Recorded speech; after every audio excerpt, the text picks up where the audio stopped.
നമസ്കാരം. കേരളം പതിവ് പോലെ ഏറെ ആവേശത്തോടെ തന്നെയാണ് ഈ നിയമസഭാ തെരഞ്ഞെടുപ്പിനെയും എതിരേൽക്കുന്നത്.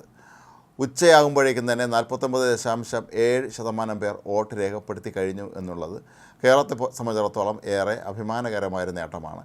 ഒരുപക്ഷെ ഇക്കുറി പോളിംഗ് 80% കടക്കും എന്നാണ് പലരും പ്രതീക്ഷിക്കുന്നത്. ഇതിന് കാരണമായവരൊക്കെ തന്നെ ചൂണ്ടിക്കാട്ടുന്നത് ഫലപ്രദമായി സംസ്ഥാനത്ത് SIR നടപ്പിലാക്കിയതാണ്.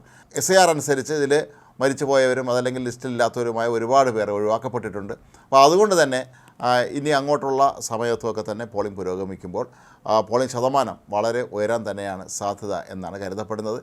ഏതായാലും SIR നടപ്പിലാക്കിയതിൻ്റെ ഫലമായിട്ടായിരിക്കാം സംസ്ഥാനത്ത് കള്ളവോട്ടുകളുടെ എണ്ണത്തിലും ഗണ്യമായ തോതിലുള്ള കുറവുണ്ടാകും എന്നാണ് പ്രതീക്ഷിക്കപ്പെടുന്നത്. സാധാരണഗതിയിൽ ഓരോ രാഷ്ട്രീയ പാർട്ടിക്കും അവർക്ക് ശക്തിയുള്ള കേന്ദ്രങ്ങളിൽ, അതായത് കണ്ണൂരിലെ പാർട്ടി ഗ്രാമങ്ങളൊക്കെ പോലെയുള്ള സ്ഥലങ്ങളിലൊക്കെ തന്നെ വ്യാപകമായ തോതിൽ കള്ളവോട്ടുകൾ നേരത്തെ രേഖപ്പെടുത്തിയിരുന്നു. മരിച്ചുപോയവരും നാട്ടിലില്ലാത്തവരുമൊക്കെ ആയുള്ള വ്യക്തികളുടെ വോട്ട് പാർട്ടി പ്രവർത്തകരെത്തി ചെയ്യുകയും അതിന് തടസ്സം നിൽക്കാൻ ആർക്കും കഴിയാനും പറ്റാത്ത ഒരവസ്ഥയാണെന്നുണ്ടായിരുന്നത് എങ്കിൽ ഇക്കുറി അതിനെല്ലാം തന്നെ വലിയ തോതിലുള്ളൊരു മാറ്റം സംഭവിച്ചിട്ടുണ്ട്. SIRനെതിരെ എന്തുകൊണ്ടാണ് നമ്മുടെ നാട്ടിലെ പല രാഷ്ട്രീയ പ്രസ്ഥാനങ്ങളും വലിയ തോതിലുള്ള വിമർശനവുമായി രംഗത്ത് വന്നത് എന്നുള്ളത് നമുക്കിതിൽ നിന്ന് മനസ്സിലാക്കാൻ കഴിയും.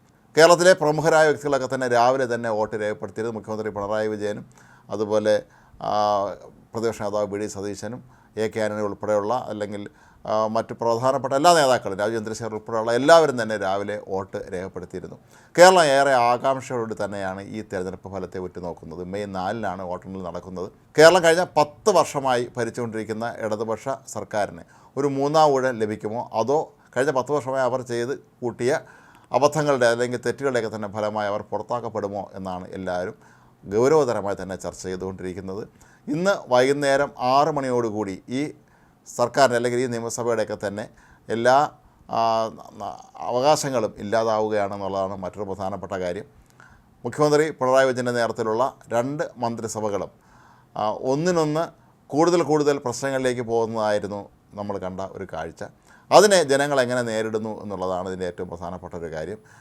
കഴിഞ്ഞ നിയമസഭാ തെരഞ്ഞെടുപ്പ് നടന്ന സമയത്ത് മുഖ്യമന്ത്രി പിണറായി വിജയനെ വെള്ളപ്പൊക്കത്തിൽ നിന്നും കോവിഡിൽ നിന്നും ഒക്കെ തന്നെ കേരളത്തെ രക്ഷിച്ച ക്യാപ്റ്റനാണ് എന്നുള്ള ഒരു ടാഗ്ലൈൻ ഉണ്ടായിരുന്നു. ഒപ്പം വ്യാപകമായി കിറ്റ് വിതരണം നടത്തിയിരുന്നു. ഇക്കുറി ആകട്ടെ അത്തരത്തിലുള്ള യാതൊരു പ്രലോഭനങ്ങളും ഇല്ല, അല്ലെങ്കിൽ വാഗ്ദാനങ്ങളില്ല എന്ന് മാത്രമല്ല, ഇടതു മുന്നണി ശരിക്കും ശബരിമല സ്വർണ്ണക്കൊള്ള ഉൾപ്പെടെയുള്ള വിഷയങ്ങളിൽ പ്രതിക്കൂട്ടിൽ നിൽക്കുന്ന കാഴ്ചയാണ് നമ്മൾ കാണുന്നത്.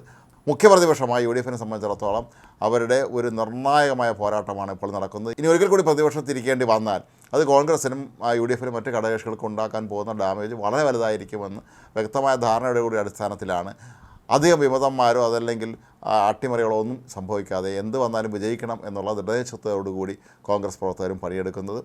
പൊതുവെ സംസ്ഥാനത്ത് ക്രമസമാധാന നിലയൊക്കെ തന്നെ ഭദ്രമാണെന്നാണ് പറയപ്പെടുന്നത്. സാധാരണഗതിയിൽ വോട്ടെടുപ്പ് നടക്കുന്ന ദിവസം വ്യാപകമായ തോതിൽ സംഘർഷവും മർദ്ദനവും അതല്ലെങ്കിൽ എന്തിനേറെ കൊലപാതകവും പോലും പണ്ട് നടന്നിട്ടുള്ള ഒരു കാലഘട്ടം ഉണ്ടായിരുന്നു. പക്ഷേ അതിൽ നിന്നെല്ലാം മാറിയ ആളുകൾ വളരെ ഗൗരവതരമായി തന്നെ ഈ തെരഞ്ഞെടുപ്പിനെ കാണുന്നു എന്നുള്ളതിൻ്റെ ഒരു മികച്ച ഉദാഹരണമായി മാറുകയാണ് ഈ ഒരു തെരഞ്ഞെടുപ്പ്. മാത്രവുമല്ല, ഈ തെരഞ്ഞെടുപ്പുള്ള മറ്റൊരു പ്രത്യേകത സമൂഹ മാധ്യമങ്ങൾ ഇവിടെ ചെലുത്തുന്ന ഒരു ശക്തമായ സ്വാധീനം തന്നെയാണ്.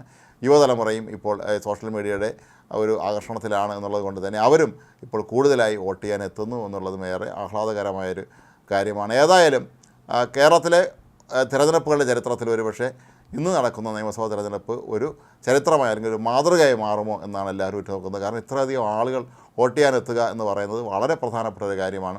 ഒരു ജനാധിപത്യ സംവിധാനത്തിൽ പരമാവധി ആളുകൾ വോട്ട് ചെയ്യുക എന്നുള്ളത് തന്നെയാണ് അതിൻ്റെ വിജയത്തിൻ്റെ അല്ലെങ്കിൽ അതിൻ്റെ നടത്തിപ്പിൻ്റെ മുഖ്യ മാനദണ്ഡം എന്നിരിക്കെ കേരളം ഏറെ ആകാംക്ഷയോടെ ഇനി കാത്തിരിക്കുക. ഇന്ന് കഴിഞ്ഞാൽ ഇനി മെയ് 4-ാം തീയതിയായിരിക്കും എങ്ങനെയാണ് തങ്ങൾ രേഖപ്പെടുത്തിയ തങ്ങളുടെ സമ്മതിദാനാവകാശം വിജയമായോ പരാജയമായോ പുറത്തു വരുന്നത് എന്നറിയാൻ വേണ്ടി ആകാംക്ഷയിലാണ് രാഷ്ട്രീയ കേരളം. 2 മുന്നണികൾക്കൊപ്പം BJPയും ഇപ്പോൾ അവരുടെ പ്രതീക്ഷകൾ സഫലമാകുമോ അല്ലെങ്കിൽ അവർക്ക് വീണ്ടും അക്കൗണ്ട് തുറക്കാൻ കഴിയുമോ എന്നുള്ള പ്രതീക്ഷയിലാണ്. ഏതായാലും SIR സംസ്ഥാനം നടപ്പിലാക്കിയതിൻ്റെ ഗുണഫലം എന്താണ് എന്നുള്ള കാര്യം കൃത്യമായി നമുക്ക് വോട്ടെണ്ണൽ ദിവസം മനസ്സിലാക്കാൻ കഴിയും എന്ന് തന്നെയാണ് പൊതുവെ കരുതപ്പെടുന്നത്.